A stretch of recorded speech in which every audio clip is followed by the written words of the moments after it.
തലതിരിഞ്ഞ രാഷ്ട്രീയ ചിന്തകളിലേക്ക് വീണ്ടും സ്വാഗതം. ആറ്റിങ്ങൽ പാർലമെൻറ്റ് മണ്ഡലത്തിൽ ജയിച്ച അടൂർ പ്രകാശിനേക്കാൾ 16,272 വോട്ടുകളുടെ കുറവാണ് വി മുരളീധരന് ഉണ്ടായിരുന്നത്. അതായത് ജനം ഇപ്പോൾ പറയുന്നത് ആഞ്ഞു പിടിച്ചിരുന്നെങ്കിൽ മുരളീധരൻ ജയിക്കുമായിരുന്നു എന്നതാണ്. തെരഞ്ഞെടുപ്പുകളിൽ സാധാരണ സ്ഥാനാർത്ഥികൾ ചെയ്യുന്ന ചെറിയ തെറ്റുകൾ മാത്രമേ വി മുരളീധരൻ ചെയ്തിട്ടുള്ളൂ. പക്ഷേ അദ്ദേഹം വലിയൊരു തെറ്റ് ചെയ്തിട്ടുണ്ട്. ആ വലിയ തെറ്റാണ് അദ്ദേഹത്തെ സുരേഷ് ഗോപി നേടിയതുപോലെ 4 ലക്ഷം വോട്ടുകൾ നേടാൻ സഹായിക്കാതിരുന്നത്. എന്താണ് ആ വലിയ തെറ്റ് എന്ന് നമുക്ക് വിശദമായി നോക്കാം. സുരേഷ് ഗോപിയുടെ വിജയത്തെപ്പറ്റി രാഷ്ട്രീയക്കാർ പറയുന്നത് നമുക്കൊന്ന് നോക്കാം. അദ്ദേഹം സിനിമാ താരമായിരുന്നു, അതുകൊണ്ട് ജയിച്ചു. അദ്ദേഹം കുറേയധികം പാവങ്ങളെ സഹായിച്ചു, അതുകൊണ്ട് ജയിച്ചു. അതാണോ യഥാർത്ഥ കാരണം? തീർച്ചയായുമല്ല. ഒരു ഇമേജിൻ്റെ പുറത്താണ് സുരേഷ് ഗോപി ജയിച്ചത്.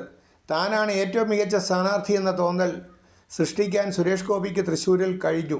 4 ലക്ഷത്തിലധികം വോട്ടുകൾ നേടി വിജയിക്കുകയും ചെയ്തത്. തൃശ്ശൂരിനും ആറ്റിങ്ങലിനും ഒരു സമാനമായ പൊതു ഘടകമുണ്ടായിരുന്നു. കരുത്തരായ 3 സ്ഥാനാർത്ഥികളുടെ മത്സരമായിരുന്നു 2 സ്ഥലത്തും നടന്നത്. അതേപോലെ മത്സരം നടന്ന മറ്റൊരു സ്ഥലം കേരളത്തിലില്ല എന്ന് തന്നെ പറയാം. ആറ്റിങ്ങലിൽ 3 സ്ഥാനാർത്ഥികളുടെ പ്രത്യേകതകൾ എന്താണെന്ന് ചോദിച്ചാൽ ഒരാൾ MLA, ഒരാൾ MP, ഒരാൾ കേന്ദ്രമന്ത്രി എന്ന് മാത്രമേ നമുക്ക് പറയാൻ കഴിയുകയുള്ളൂ. ഇതൊന്നുമല്ല ഒരു സ്ഥാനാർത്ഥിയുടെ യഥാർത്ഥ ഇമേജ്, അല്ലെങ്കിൽ ജനങ്ങളുടെ മനസ്സിലെ സങ്കല്പം. തെരഞ്ഞെടുപ്പിൽ മത്സരിക്കുന്ന ഓരോ സ്ഥാനാർത്ഥിയും ഓരോ ബ്രാൻഡാണ്. ഓരോ ബ്രാൻഡുകൾക്കും ജനങ്ങൾക്ക് നൽകാൻ ഒരു ഗുണമുണ്ടാകണം. തിരുവനന്തപുരത്ത് മത്സരിച്ച ശശി തരൂർ ഒരു വിശ്വപൗരൻ എന്നാണ് പറഞ്ഞിരുന്നത്. അദ്ദേഹത്തിൻ്റെ എതിരാളിയായ രാജീവ് ചന്ദ്രശേഖറിന് ടെക്നോക്രാറ്റായ രാഷ്ട്രീയക്കാരൻ എന്നൊരു നാമവിശേഷണമുണ്ടായിരുന്നു. ആറ്റിങ്ങലിൽ മത്സരിച്ച ആർക്കും പ്രത്യേകിച്ച് നാമവിശേഷണങ്ങളില്ലായിരുന്നു. സ്വന്തം പേര് മാത്രമേ ഉണ്ടായിരുന്നുള്ളൂ. നാമവിശേഷണങ്ങൾ അല്ലെങ്കിൽ പ്രത്യേക ഗുണങ്ങളില്ലാത്ത പേരുകൾ ദുർബലമാണ്. നാട്ടുഭാഷയിൽ പറഞ്ഞാൽ ഒരു മണവും ഗുണവും ഇല്ലാത്തവർ എന്ന് നമുക്ക് പറയാം. ലെക്സ് എന്ന് പറഞ്ഞാൽ സൗന്ദര്യ സോപ്പാണ്. നെക്സോൺ എന്ന് പറഞ്ഞാൽ ഇന്ത്യയിൽ ഏറ്റവും സേഫായ പോപ്പുലറായ ഇലക്ട്രിക് വാഹനമാണ്. ഇനിയും രാഷ്ട്രീയക്കാരുടെ നാമവിശേഷണങ്ങൾ എടുക്കാം. VS അച്യുതാനന്ദൻ ജനപക്ഷ രാഷ്ട്രീയ നേതാവായിരുന്നു. AKG ചെറുത്തുനിൽപ്പിൻ്റെയും ജനകീയ സമരങ്ങളുടെയും ആൾരൂപമായിരുന്നു. EMS താത്വിക ബുദ്ധിജീവിയായിരുന്നു. ഉമ്മൻചാണ്ടി ജനകീയനായ നേതാവായിരുന്നു. സുരേഷ് ഗോപി ജനങ്ങൾക്ക് ഗുണകരമായി ചെയ്യുന്ന രാഷ്ട്രീയക്കാരനല്ലാത്ത നേതാവായിരുന്നു. തെരഞ്ഞെടുപ്പിൽ 1 വർഷം മുമ്പ് തന്നെ വി മുരളീധരൻ മണ്ഡലത്തിൽ തൻ്റെ പ്രവർത്തനങ്ങൾ തുടങ്ങിയിരുന്നു. കേന്ദ്രമന്ത്രി എന്ന ആനുകൂല്യം ഉള്ളതുകൊണ്ട് കേന്ദ്ര പദ്ധതികൾ മണ്ഡലത്തിൽ നടപ്പിലാക്കാൻ അദ്ദേഹത്തിന് വലിയ രീതിയിൽ കഴിഞ്ഞു. ആ രീതിയിൽ അദ്ദേഹം വളരെയധികം വോട്ടുകളും പിടിക്കുകയുണ്ടായി. 2.5 ലക്ഷത്തിനടുത്ത് വോട്ടുകൾ പിടിച്ച് ആറ്റിങ്ങൽ മണ്ഡലത്തിൽ ഒരു അടിസ്ഥാനം ഉണ്ടാക്കി വെച്ചിട്ടാണ് ശോഭാ സുരേന്ദ്രൻ ആലപ്പുഴയിലേക്കും മാറിയത്. CPM-നും കോൺഗ്രസിനും ഉള്ളതുപോലെ അടിസ്ഥാന വോട്ടുകൾ BJPക്കും മണ്ഡലത്തിലുണ്ടായി എന്നർത്ഥം. മുരളീധരൻ്റെ ജോലി വളരെ എളുപ്പമായി. അതുകൊണ്ടാണ് അദ്ദേഹം മറ്റു 2 സ്ഥാനാർത്ഥികൾക്ക് ഒപ്പമെത്താൻ കഴിഞ്ഞത്. ഇനിയാണ് പ്രധാന പ്രശ്നം. സുരേഷ് ഗോപി തൃശ്ശൂരിൽ 5 വർഷം കൊണ്ടുണ്ടാക്കിയ ഇമേജ് അല്ലെങ്കിൽ ജനങ്ങളുടെ മനസ്സിലെ പോസിറ്റീവ് ചിന്തകൾ ആണ് അദ്ദേഹത്തെ ജയിപ്പിച്ചത്. തിരുവനന്തപുരം മണ്ഡലത്തിൽ രാജീവ് ചന്ദ്രശേഖർ 30-40 ദിവസം കൊണ്ടുണ്ടാക്കിയത് ജനത്തിന് ഗുണമുള്ള ആൾ അല്ലെങ്കിൽ നേതാവെന്ന തോന്നലായിരുന്നു. കാട്ടാക്കട ഒഴിച്ച് ആറ്റിങ്ങൽ മണ്ഡലത്തിൻ്റെ കിഴക്കൻ പ്രദേശങ്ങളിൽ ഇങ്ങേരെ കൊണ്ട് മണ്ഡലത്തിന് ഗുണമുണ്ടാകും എന്ന ചിന്ത സൃഷ്ടിക്കാൻ വി മുരളീധരന് കഴിഞ്ഞില്ല. ഈ തെരഞ്ഞെടുപ്പിലെ പ്രധാന ചർച്ചാ വിഷയം ഭരണവിരുദ്ധ വികാരമായിരിക്കും എന്ന് തെരഞ്ഞെടുപ്പിന് മാസങ്ങൾക്ക് മുമ്പേ എല്ലാവർക്കും അറിയാമായിരുന്നു. ആറ്റിങ്ങൽ മണ്ഡലത്തിൽ വി ജോയി ഭരണത്തെ പ്രതിനിധീകരിക്കുന്ന ആളായിരുന്നു. അടൂർ പ്രകാശ് ഭരണവിരുദ്ധ നിലപാടാണെങ്കിലും അത് സാധാരണഗതിയിൽ പ്രകടിപ്പിക്കാത്ത ആളായിരുന്നു. അപ്പോൾ ശക്തമായ ഭരണവിരുദ്ധ വികാരം പ്രകടിപ്പിച്ചിരുന്നു എങ്കിൽ വി മുരളീധരന് ആൻറ്റി ഇൻകംബൻസി വോട്ടുകൾ ലഭിക്കുമായിരുന്നു. മുമ്പ് സ്വർണ്ണക്കടത്ത് പോലെ കേന്ദ്ര വിദേശകാര്യ സഹമന്ത്രിക്ക് ഇടപെടാൻ കഴിയുന്ന പല അഴിമതികളും പ്രശ്നങ്ങളും കേരളത്തിൽ നടന്നിരുന്നു.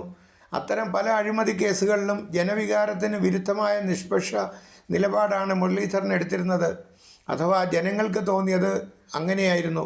കേന്ദ്ര ഏജൻസികൾ ശക്തമായി അന്വേഷിക്കുകയും പ്രതികളെ കണ്ടുപിടിക്കുകയും ചെയ്തു.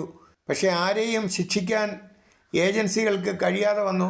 കേന്ദ്രമന്ത്രി സഭയെ പ്രതിനിധീകരിക്കുന്ന വി മുരളീധരൻ ഉണ്ടായിരിക്കുമ്പോൾ ഇങ്ങനെ ഒരു അവസ്ഥ ഉണ്ടായത് അദ്ദേഹത്തിൻ്റെ പിടിപ്പുകേടായി ജനത്തിൻ്റെ വലിയൊരു ശതമാനം ആളുകളും ചിന്തിച്ചിരുന്നു. പിണറായിയെ ശക്തമായി വിമർശിക്കാൻ അദ്ദേഹത്തിന് ഒരിക്കലും കഴിഞ്ഞിട്ടില്ല. പിണറായിയോടും CPM-നോടും BJP ഒരു മൃദു സമീപനം കൈക്കൊണ്ടത് BJPക്ക് വോട്ട് ചെയ്യേണ്ട ഒരുപാട് വോട്ടർമാരെ നിരാശപ്പെടുത്തിയിരുന്നു. സ്വർണ്ണക്കടത്ത് പോലുള്ള അഴിമതി കേസുകളിൽ കുറച്ചു പേർക്കെങ്കിലും ശിക്ഷ വാങ്ങിക്കൊടുക്കാൻ കഴിഞ്ഞിരുന്നുവെങ്കിൽ കേന്ദ്രമന്ത്രിസഭയെപ്പറ്റി ഉയർന്ന ഒരു അഭിപ്രായം കേരളത്തിലെ പ്രതിപക്ഷ മനസ്സുള്ള ജനങ്ങളുടെ ഉള്ളിലുണ്ടാകുമായിരുന്നു. അതിന് ഏറ്റവും നല്ല രീതിയിൽ പ്രവർത്തിക്കാൻ കഴിയുന്ന ആളായിരുന്നു V. മുരളീധരൻ. എന്നാൽ പ്രതികളെല്ലാവരും ചിരിച്ചുത്സാഹിച്ച് നടക്കുന്നത് കാണുമ്പോൾ അതിന് കാരണക്കാരായവരെ ജനം വെറുക്കുന്നത് അവരുടെ തെറ്റല്ല. അതിന് എന്ത് ന്യായീകരണം പറഞ്ഞാലും ജനം അത് വിശ്വസിക്കില്ല എന്നതാണ് സത്യം. 5 വർഷവും ജനങ്ങളുടെ മനസ്സിലെ ചിന്ത പോലെ പ്രവർത്തിച്ചിരുന്നുവെങ്കിൽ ഇപ്പോൾ MP ആയി തുടർന്നേനെ V. മുരളീധരൻ. അല്ലെങ്കിൽ CPM-നെ വെറുക്കുന്ന ആളുകളുടെ വോട്ട് അദ്ദേഹത്തിന് ലഭിക്കുകയും ചെയ്യുമായിരുന്നു. പല സമയത്തും BJP പിണറായി വിജയനെ സഹായിക്കുന്നു എന്ന തോന്നൽ ജനങ്ങളുടെ മനസ്സിലുണ്ടായിരുന്നു. അതിനൊരു അപവാദം സുരേഷ് ഗോപിയും ശോഭാ സുരേന്ദ്രനുമായിരുന്നു.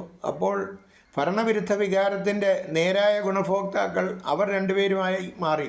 പിണറായിയോടുള്ള സമീപനം വ്യത്യസ്തമായിരുന്നുവെങ്കിൽ MP ആയി ഒരു കേന്ദ്രമന്ത്രി ആയി മുരളീധരന് ഇപ്പോൾ ഇരിക്കാമായിരുന്നു. ഒത്തുതീർപ്പുകളെ ജനങ്ങൾ അംഗീകരിക്കില്ല.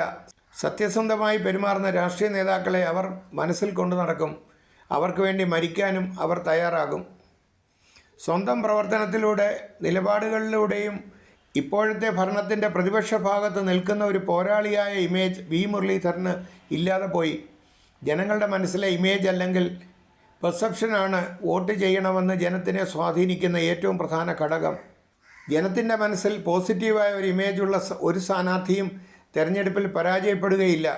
കേന്ദ്ര പദ്ധതികളിലൂടെ ജനങ്ങളുടെ ഭൗതിക സാഹചര്യങ്ങൾ മാറ്റം വരുത്തിയാലും ഒരു സ്ഥാനാർത്ഥി ജയിക്കില്ല എന്നതിന് ഏറ്റവും വലിയ തെളിവാണ് V. മുരളീധരൻ. ഏറ്റവും വലിയ തെരഞ്ഞെടുപ്പ് നിയമം എന്താണെന്ന് കൂടി നമുക്ക് നോക്കാം. ഒരു മണ്ഡലത്തിലെ സ്ഥാനാർത്ഥികളിൽ ഏറ്റവും മികച്ച സ്ഥാനാർത്ഥിയല്ല തെരഞ്ഞെടുപ്പിൽ വിജയിക്കുക. മറിച്ച് ജനങ്ങളുടെ മനസ്സിൽ ഏറ്റവും നല്ല സ്ഥാനാർത്ഥിയായി എന്ന് തോന്നൽ ഉളവാക്കാൻ കഴിയുന്ന ഒരാൾക്കാണ് തെരഞ്ഞെടുപ്പിൽ വിജയിക്കാൻ കഴിയുന്നത്. ഒത്തുതീർപ്പുകളുടെ രാജകുമാരനല്ല തെരഞ്ഞെടുപ്പിൽ വിജയിക്കുക. കൃത്യമായ രാഷ്ട്രീയ നിലപാടും നിർമ്മലമായ ഇമേജുമുള്ള ഏത് സ്ഥാനാർത്ഥിക്കും തെരഞ്ഞെടുപ്പിൽ വിജയിക്കാൻ കഴിയും. അത് സൃഷ്ടിച്ചെടുക്കലാണ് ഓരോ രാഷ്ട്രീയ പ്രവർത്തകൻ്റെയും പ്രധാന കടമ. വാൽകൃഷ്ണം. അടുത്ത മുഖ്യമന്ത്രിയാകാൻ നടക്കുന്ന രമേശ് ചെന്നിത്തലയും VD സതീശനും K. സുധാകരനും K. മുരളീധരനും കേന്ദ്രമന്ത്രിയാകാൻ ആഗ്രഹിക്കുന്ന V. മുരളീധരനും K. സുരേന്ദ്രനും സൃഷ്ടിച്ചെടുക്കേണ്ട ഒന്നുണ്ട്: ഇമേജ്. ജനത്തിൻ്റെ മനസ്സിലെ ഏറ്റവും മികച്ച ഇമേജ്. അതിനുവേണ്ടി അവർ പോയി പഠിക്കേണ്ട ഒരു സ്കൂളുണ്ട്. VS അച്യുതാനന്ദൻ എന്ന് പറയുന്ന ഒരു സ്കൂൾ. ആശയം ഇഷ്ടമായാൽ നിങ്ങൾ ദയവായി ഷെയർ ചെയ്യുക.